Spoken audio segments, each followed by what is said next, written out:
get into the papers now, see what headlines across Nigeria are saying this morning. Right now, let's start from the national economy. National economy says resume full operations. Federal government tells banks and other financial institutions. That's what you see on the national economy. News Direct, on the other hand, says COVID-19, federal government reopens churches, mosques, hotels, shortens curfew. Schools, bars, nightclubs remain closed, and as banks commence full working hours in Lagos. All right, that's what you see on the News Direct. Daily Trust is next. As federal government reopens mosques, churches, NSCIA can react. Residents excited as Kano lockdown relaxed. Domestic flights resume June 21. Banks begin full operations today. Schools remain shut. Interstate travel ban stays.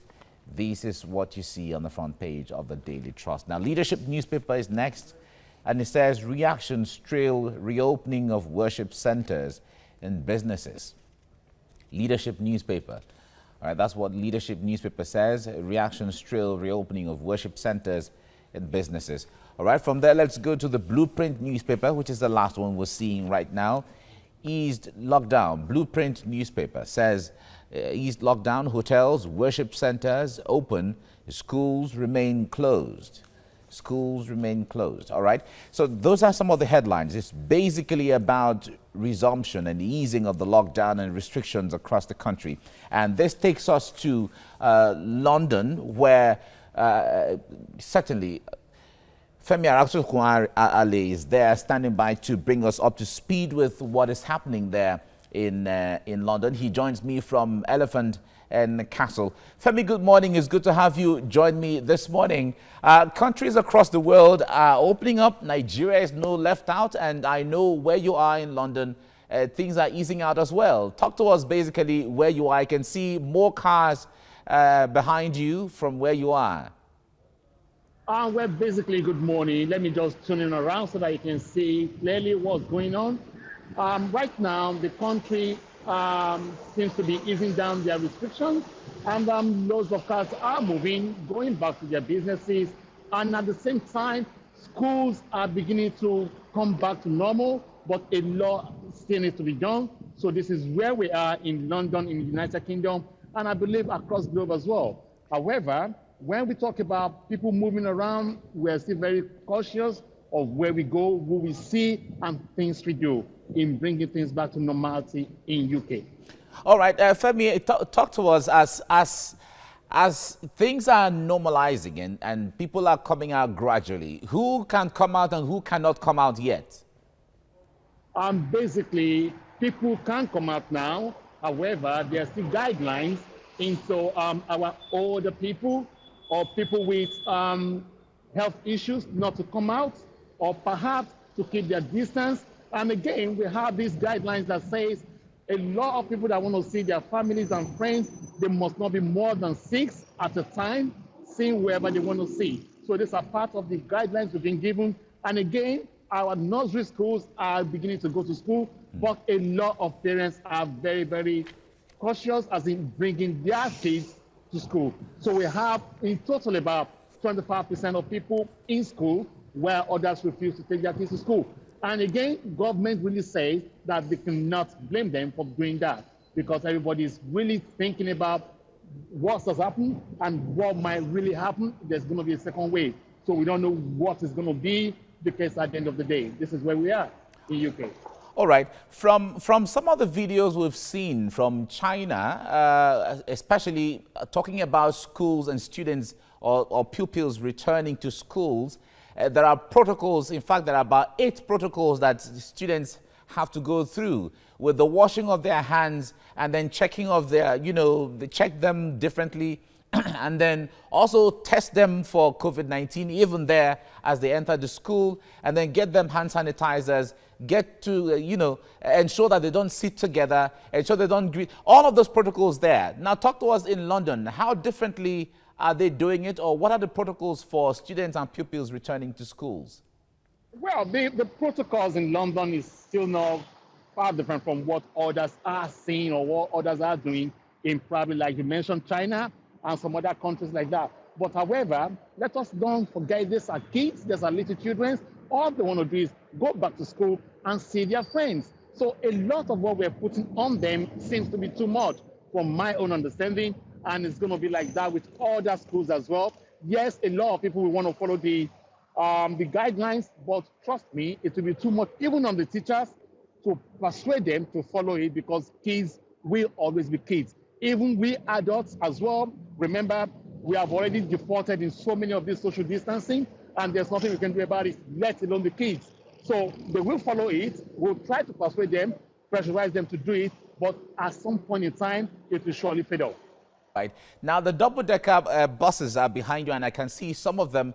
We'll have to end it here now, but when we come back, when I see you again, I'm certainly going to ask you how people are maintaining social distancing in public buses and public places. Thank you so much, Femi Aratukunale, for joining us from Elephant and Castle in UK. Into the papers now, see what the headlines are across Nigeria. We'll start with the national economy, which says that resume full operations. Federal government tells bank and other financial institutions right there, you see on the national economy. Then News Direct on COVID-19. Federal government reopens churches, mosques, hotels, shortens curfew. And schools, bars, and nightclubs remain closed as banks commence full working hours in Lagos. That's what you see on News Direct. And Daily Trust is next now, and Daily Trust says as federal government reopens mosques and churches, NSCIA can react. Residents excited as Kano lockdown relaxes. Domestic flights resume June 21, and banks begin full operations today. Schools remain shut. Interstate travel ban stays. Leadership newspaper is next now, and it says reactions trail reopening of worship centers and businesses, and has multiple writers there to explain further on some of the issues. The Blueprint is the last one now. Eased lockdown, hotels, worship centers open, schools remain closed. Schools remain closed, all right? Certainly everyone's saying schools will be the last since they involve children and pupils and so on. All right, now, talking about all of this reopening and the economy picking up, let's get back to the United Kingdom, where UK-based security consultant Femi Aratukunale is joining me from Elephant and Castle area. Femi, it is good to see you again, and I can see more people. I can see more people walking around, and more trucks, and more cars, and more buses.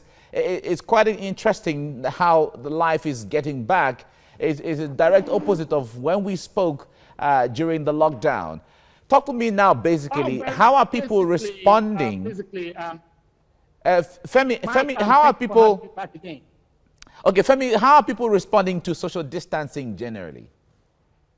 Oh, well, basically, I'm going to be walking straight down because we just left Elephant and Castle, and right now I'm in Peckham Right Lane area, which is one of the most populous areas that you find the blacks and you find minorities, and especially our Nigerians. You can see now that life is returning to normal, because around this time is always the peak period for a lot of people to actually go back to their workplaces, which is, if it's essential for you to go, you have to go. However, you can see this is Costa, it still remains closed, nothing is really happening. And you can see behind me over here, you can see that so many shops are still not yet opening. Why is that? Because they had to keep to the guidelines given to them at the moment. However, having said all this, buses are moving, but a very number of people are actually on these buses that we have right now, because they have to keep to the social distance and they have to keep their cool and calm as well. Talking about shops as well, Mike, let me quickly point something out to you that I think might be useful to Nigerian supermarkets as well. You can rightly see that we have these lines that clearly show one thing: the safe meter distance that a lot of people need to keep to themselves before they walk into anywhere at all. So these are part of the measures they've actually put in place. And apart from that, we have less police officers patrolling to enforce these strict down rules, because they've actually been relaxed, and a lot of things will surely go back to normal as we speak, Mike. All right, are restaurants and bars opening yet? And if they are, what kind of restrictions do they have? Right now, you can see behind me again, this is Nando's over here. You can see it still remains shut. It's not yet open, and nothing is going to happen until we have the direct information from the government that yes, they can open. Don't get me wrong, we have shops, as in the African shops. They are actually open as well, and they are open for business. It's still early in the morning, and a lot of people are still probably sleeping, so no one still want to probably go in to start buying things. But yes, a lot of businesses are actually ready for business. As you can see, yes, we have our own African shops as well over here with yams and different kinds of things being sold. So we are doing our best as well to make sure that we start the economy and we move back to exactly where we're meant to be. So this is where we are in Peckham Rye Lane. You can actually see that the buses are not all that filled up, but they're actually keeping their distances as well to make sure they do the right thing at the right time. It's quite interesting to see yams in London. You talk about the yam market and all of that. But the point there is, talk to us about those buses. Are there restrictions as to the number that they can take at a time because of the issue of distancing? Well, they have restrictions, and at the same time, there are common sense to it. When you see that, okay, the bus is filled up, obviously you have to wait. You don't need to really probably, rush, despite the fact that the incident is just new and everybody actually, going through so much distress at this point in time. So it's not something that a lot of people rush into the bus. Once you see that the buses are getting filled up, you just have to keep your distance, which is the 2 meters. And the 2 meters rule seems to be reviewed right now to only 1 meter. But we're not yet sure and clear if that is what we're going to be following in some days' time to come. You can now see that despite all this, what I'm saying, people are actually taking their time to go into the bus. And there are places you can go to. There are places you can't even see. Even as I speak, I have to take my distance to make sure that things are going well. Talking about that, shops like barber salons and barbing salons and hairstylist salons are not open. That is where you see my beard still growing on my hair, everything. So we still have to stick to what we do, and we just have to wait till the government keeps everything open.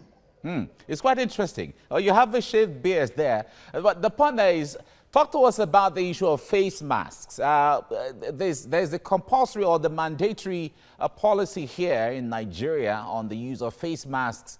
How is it? Because you mentioned the common sense in there. Is there any, are people just using their common sense, or the government is saying that people have to use face masks? Mike, to be honest with you, government has made it a serious policy that in some port areas you have to wear a face mask. However, if you are somewhere where there are not too many people or just only you around, I don't see any point for you wearing your face mask, because we see some places, you see some people in their cars, using their face mask. It doesn't really worth it. But however, if you're in a gathering of, more than 5, 10 to 15 people, obviously you still need to use your face mask. If you're going to the supermarket, you should use your face mask. If you're doing all your bills, I think it's unnecessary using your face mask. All right, we're losing signals with you, Femi.